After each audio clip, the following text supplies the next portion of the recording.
Praise lord. April 21వ తేదీ 2025. ఈరోజు దేవుని వాగ్దానం, నిన్ను శాశ్వత శోభాతిశయముగాను బహు తరములకు సంతోష కారణముగాను చేసేదను. యెషయా గ్రంథం 60వ అధ్యాయం 15వ వచనం.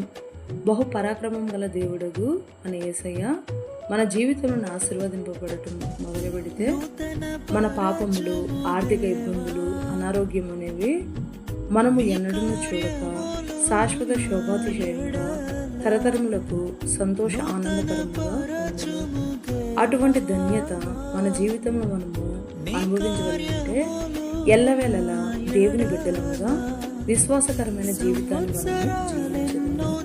ఈ రోజు మన జీవితంలో నెరవేరాలని కోరుకుంటూ జీసస్ ఈజ్ అవర్ ప్రొడక్టివ్ పరిచర్యలో మీ సహోదరి God bless you. నూతన పరచుము నా సమస్తము, పాతవి గతించిపోవును, సమస్తం నూతన మగును, నీలో ఉత్సహించుచు